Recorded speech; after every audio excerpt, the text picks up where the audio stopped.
नमस्कार, मैं doctor Ramesh Chauhan, medical superintendent DD zonal hospital Shimla हूँ। अभी आपने देखा होगा कि कोरोना की वजह से एक ज़्यादा नंबर जो है पेशेंट्स का बढ़ गया है कुछ दिनों में, और इसकी मेन वजह है हमारे जो अभी त्योहारों का सीजन था। भीड़ बहुत ज़्यादा बढ़ गई है मार्केट में, मैरिजेज, शादियाँ, ब्याह सब कुछ चला हुआ है, मंदिरों में भीड़ लग रही है। मेरा आप सबसे निवेदन है कि भीड़ भाड़ वाले इलाकों में ना जाएं। सरकार के निर्देश जो हैं, जैसे सोशल डिस्टेंसिंग, 6 फुट का डिस्टेंस मेंटेन रखें, हाथ बार बार धोएं, मास्क जरूर लगाएं। ये सब से निवेदन है, तभी जो इस बीमारी को हम कंट्रोल कर पाएंगे और अपने परिवार और अपने समाज को बीमारी से बचा पाएंगे। धन्यवाद। नमस्कार, मेरा नाम डॉक्टर अर्जुन सिंह है। मैं रिपन हॉस्पिटल में मेडिसिन विशेषज्ञ हूँ और पिछले 6 महीनों से कोरोना के मरीजों को लगातार देख रहा हूँ। आज भी हमारे पास अस्पताल में करीब 80 से ज़्यादा मरीज हैं, जो कि सीरियस मरीज है, मतलब बीमार, काफ़ी ज़्यादा बीमार हैं। जितने भी मरीज अब हमारे पास आ रहे हैं, इससे पहले सब शहरी इलाकों से थे, और पिछले 1 महीने से हम देख रहे हैं कि ज़्यादातर मरीज अब गांव से आ रहे हैं। तो जब हमने मरीजों से पूछा कि उनको संक्रमित होने का क्या कारण है, तो विशेष तौर पे जो समझ में आता है वो मुझे जो लग रहा है कि शादियों में जो बिना सोशल डिस्टेंसिंग के गैदरिंग हो रही है, उस वजह से बहुत ज़्यादा केसेस हमारे पास बढ़ रहे हैं। तो मैसेज तो यही देना चाहूँगा कि सोशल डिस्टेंसिंग का आप अच्छी तरह से पालन करें, क्योंकि 80% से ज्यादा हमारे पास जो पेशेंट हैं वो सिर्फ और सिर्फ वही पेशेंट हैं जो शादियों में कहीं ना कहीं किसी शादी में गए और संक्रमित होकर हमारे पास आ गए। दूसरा एक मेन जो बड़ी वो है कि कुछ लोग बीमार होने पर अपने घरों में ही रह रहे हैं, वो अस्पताल नहीं आ रहे हैं डर के मारे कि अगर कोरोना निकला तो हमें एडमिट कर लेंगे, आइसोलेट कर देंगे। तो ऐसा नहीं है। जो हमारे पास गंभीर मरीज हैं वो वही हैं जो समय पे अस्पताल नहीं आ रहे हैं। तो मेरे तो 2 ही मैसेज रहेंगे आप लोगों के लिए कि एक, सोशल डिस्टेंसिंग का अच्छी तरह से पालन करें। हो सके तो शादियों में या फंक्शंस में आप अवॉइड करें उनको, मतलब वहां जाने से बचें। बहुत ही जरूरी है तभी किसी फंक्शन में जाएं। और दूसरा, अगर आपको बुखार है तो डॉक्टर की सलाह उसी समय ले, इंतजार ना करें कि 1 दिन 2 दिन देख लेता हूँ कि मेरे साथ वाला ठीक हो गया, मैं ठीक हो जाऊंगा। ऐसा नहीं है। नमस्कार, मैं डॉक्टर मनीषा, डीडी शिमला। जैसे जैसे कोरोना वायरस हमारे देश में फैल रहा है, उससे जुड़ी हुई भ्रांतियाँ भी देश में फैल रही हैं। आज मैं उन भ्रांतियों के बारे में बात करूँगी जिससे आप अपने आप तथा अपने रिश्तेदारों को इस बीमारी से बचाव कर सकें। कुछ लोगों का मानना यह है कि सांस को 10 सेकंड रोक पाने में का मतलब है कि हमें कोरोना वायरस नहीं है, जो कि गलत है। कोरोना वायरस का जांच के द्वारा ही पता चलता है, जिसे RT-PCR, रैट और एंटीबॉडी टेस्टिंग से कहा जाता है। तो हमारा ये मानना कि सांस को रोक पाना इसका टेस्ट है, गलत है। कुछ लोगों का मानना यह है कि गर्म पानी के सेवन से हमारे को कोरोना वायरस नहीं होगा। यह गलत है। पानी का सेवन करना हमारी सेहत के लिए ठीक है, पर उसको वायरस को मार देना गलत है। और दूसरा, लोगों का मानना यह भी है कि जो क्लोरीन है, ब्लीच है, अगर हम अपने शरीर में लगा लेंगे तो हमारे शरीर के अंदर मौजूद वायरस मर जाएगी। यह चीज़ हमारे लिए घातक भी हो सकती है, अतः ऐसा कोई भी कार्य ना करें। कुछ लोगों का मानना है कि नमक पानी के गरारे रेगुलर करने से जो हमारे शरीर में वायरस है वो मर जाएगी। इस तरह की कोई भी पुष्टि हमारे साइंस के द्वारा नहीं की गई है। और कुछ लोग इसके लिए अपनी मर्ज़ी से कुछ दवाइयाँ ले रहे हैं, उसका सेवन कर रहे हैं, जो कि सेहत के लिए खतरनाक हो सकती है। हमारा लोगों से यह निवेदन है कि वो अपनी मर्ज़ी से किसी भी तरह की कोई भी दवाई ना लें। यह एक वायरस है, एंटीबायोटिक का इस पर कोई भी असर नहीं होता है, इसलिए अपनी मर्ज़ी से कोई भी एंटीबायोटिक लेना उनके लिए घातक हो सकता है। दूसरी बात हम करेंगे कि लोगों का ये मानना है कि जिन कोविड-19 के दौरान पे वैक्सीनेशन या टीकाकरण जिसे हम कहते हैं वो रुका हुआ है। ऐसा नहीं है, अपने बच्चों का रेगुलर टीकाकरण कराएं। इससे जिन बीमारियों से हमने अपने बच्चों को आज तक बचाया था, हम उसको उस तरफ फिर से ले जाएंगे। इसलिए अपने बच्चों का टीकाकरण ज़रूर करवाएं।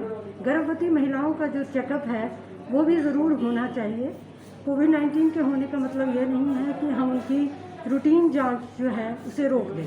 उनका रूटीन चेकअप और उनका टीकाकरण रूटीन में होना चाहिए। अतः हमारा लोगों से ये निवेदन है कि वो जो भ्रांतियाँ हमारे बीच में फैल रही हैं उसको फॉलो ना करें, और हमारा जो इसका गोल्डन रूल है, जो हमारा रूल है कि सोशल डिस्टेंसिंग, मास्क और सैनिटाइज़र या हैंड वॉशिंग, इस रूल को फॉलो करें तो हम ही तभी इस वायरस से बच सकते हैं।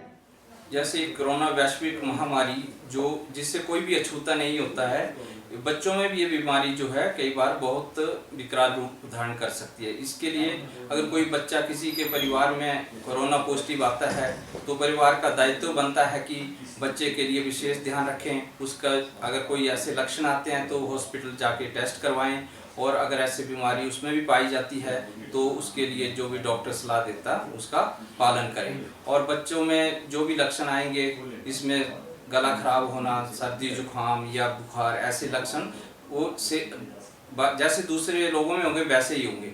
लेकिन जो बच्चे बिल्कुल नवजात बच्चे हैं या बहुत छोटे हैं या वो कुपोषण से ग्रसित हैं या ऐसे बच्चे जो बार बार निमोनिया से पीड़ित हैं, किसी कारणवश और बीमारी से भी पीड़ित हैं, उसमें इस बीमारी से ज़्यादा नुकसान होने का डर रहता है। तो हमें परिवार के जिम्मेवारी बनती है कि अगर कोई ऐसा बच्चा कोरोना पॉजिटिव आता है तो डॉक्टर की सलाह लें और उसके अनुपालना करें, जैसे भी आपकी जिम्मेवारी परिवार के प्रति बनती है। अगर एक महिला कोरोना पॉजिटिव आती है और किसी कारणवश उसके बीमारी ये बच्चे में भी पाई जाती है और वो नवजात बच्चा है, तो जो माँ है उसको अपना स्तनपान करा सकती है। लेकिन उसके कराने के लिए उसको वो पूरी सावधानी बरतनी पड़ेगी, क्योंकि उसको मास्क लगा के और बच्चे को जो अपना ब्रेस्ट फीडिंग करा सकती है, दोनों ऑप्शन रहती हैं। अगर नहीं करवाना चाहते हैं, कई परिवार उसमें निसंकोच करते हैं कि हम नहीं मतलब ये करेंगे, तो उसमें दूसरे जो हमारे पास तरीके हैं या टॉप फीड भी करा सकते हैं। लेकिन कोशिश यही होनी चाहिए कि बच्चे को ब्रेस्ट फीड करवाया जाए और उसका ऐसा मतलब हम कर सकते हैं। अगर घर में बच्चा कोई पॉजिटिव आता है कोरोना पॉजिटिव, तो उसके लिए भी होम आइसोलेशन की सावधानियां बरतें, जो भी नियम है उनका पालन करें। टेस्टिंग के बारे में मैं आम जनता को ये बताना चाहता हूँ कि कुछ जो ऐसी धारणाएं बनी हुई हैं कि टेस्ट नहीं करवाना है। टेस्ट करवाने से ये सबसे इम्पोर्टेंट चीज़ है कि हमें पता लग जाता है कि अगर हमारे में बीमारी है तो उसके कुछ गलत प्रभाव ना पड़े। कुछ हमारे लोगों में ये भी धारणा है कि जैसे अब सर्दी का मौसम शुरू हुआ, पोलन का सीजन शुरू हो जाएगा, डस्ट का हो जाएगा, तो उसकी वजह से भी हमारे को सिंपल जुकाम या बुखार है या खांसी है। तो ये सिम्टम मिलते जुलते होते हैं, इनमें आप अपने आप में डिफ्रेंशिएट कर सकते हैं। तो इसलिए टेस्ट जो जनता को मैं ये भी संदेश देना चाहता हूँ कि कई लोगों के मन में ये धारणा है कि टेस्टिंग के पैसे लगते हैं, तो सरकार कोई पैसे नहीं ले रही है, फ्री में टेस्टिंग हो रही है। अदरवाइज़ प्राइवेट में टेस्ट करवाना हो तो 3000 तो इसका नेट लगता ही लगता है। तो ये लोग अपने दिमाग से निकाल दें कि टेस्टिंग के पैसे लगते हैं, ये फ्री टेस्टिंग होती है। इसमें कोई समय ज़्यादा नहीं लगता है। अब केवल जो आप घर में हो रही है टेस्टिंग या इंस्टीट्यूशन में हो रही है, ये तो 2 मिनट का काम है, इससे ज़्यादा टाइम नहीं लगता। टेस्टिंग करवाने के लिए केवल एक डॉक्यूमेंट चाहिए होता है, वो है आधार कार्ड और आप अपना टेलीफोन नंबर, बाकी और किसी भी डॉक्यूमेंट की ज़रूरत नहीं होती। धन्यवाद। अगर दुर्भाग्यवश किसी की मृत्यु हो जाती है कोरोना की वजह से, तो अस्पताल में एक स्टैंडर्ड ऑपरेटिंग प्रोसीजर होता है, उसके हिसाब से उस बॉडी को हैंडल किया जाता है। जैसे मृत शरीर के ऊपर सोडियम हाइपोक्लोराइड स्प्रे करते हैं, उसके बाद जितने भी खुले अंग हैं जैसे मुंह हो गया, नाक हो गया, कान, उसमें रुई डाल देते हैं। ताकि कोई सेक्रेशन बाहर ना आए, और उस पर सोडियम हाइपोक्लोराइड का स्प्रे कर देते हैं। उसके बाद उस शरीर को, मृत शरीर को एक स्पेशल बॉडी बैग होता है उसमें बंद कर डाल देते हैं और फिर जिप लगाकर उसे बंद कर देते हैं, और उसके बाद फिर दोबारा उस जो बैग है उसके ऊपर सोडियम हाइपोक्लोराइड का स्प्रे करते हैं। तो उसके बाद उसको क्रीमेशन के लिए अगर कोई अपने घर ले जाना चाहते हैं तो ले जा सकते हैं। तो हम उनको भी पीपी किट दे देते हैं अटेंडेंट्स को जिन्होंने क्रीमेशन करना होता है। और अगर यहीं पे अस्पताल शिमला में ही लोकली करना होता है तो फिर हम म्यूनिसिपल और एडमिनिस्ट्रेशन की मदद से यहीं पे उनका क्रीमेशन कर देते हैं। अगर कोई घर ले जाता है तो कृपया करके उस बॉडी बैग को ना छुएं, ना ही उसे खोलने की कोशिश करें, क्योंकि जो पेशेंट का फ्लूइड होता है, मृत शरीर में जो भी सेक्रेशंस होते हैं, उससे इन्फेक्शन होने की बड़ी संभावना होती है। तो आप ये मृत शरीर को निकाल कर नहलाने या कुछ उसे हैंडल करने या चेहरा देखने के लिए इस तरह का कोई काम ना करें। और साथ ही एक गलत धारणा है कि मृत शरीर के जब जल जाता है उसके बाद जो राख होता है उसमें किसी तरह का कीटाणु नहीं होता है, वो आप कलेक्ट कर सकते हैं और अपने रीति रिवाज के हिसाब से उसको डिस्पोज कर सकते हैं। मैं doctor Ravinder Mukhtar, medical senior medical अफसर DDU जनरल हॉस्पिटल शिमला। मेरा आप सबसे खासकर नौजवानों से यही आग्रह रहेगा कि कोविड-19 ये जो महामारी है इसको खासकर नौजवान लोग हल्के में ना लें। घर में बड़े बुजुर्ग इनका भी ख्याल रखें, क्योंकि इन खासकर बड़े बुजुर्गों के लिए ये बीमारी काफ़ी घातक सिद्ध हो रही है।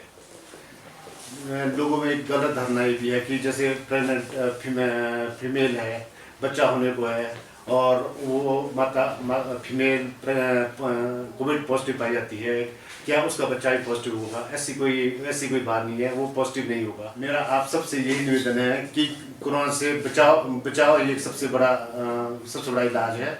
और कोरोना आपके घर खुद नहीं आएगा, कोरोना आप बाहर जाएंगे तभी कोरोना आएगा। तो मेरा सबसे निवेदन है कि जब आवश्यक हो तभी बाहर जाए, घर से बाहर जाए और सोशल गैदरिंग और उसे जितना अवॉइड कर सकते हैं अपने को अवॉइड करें।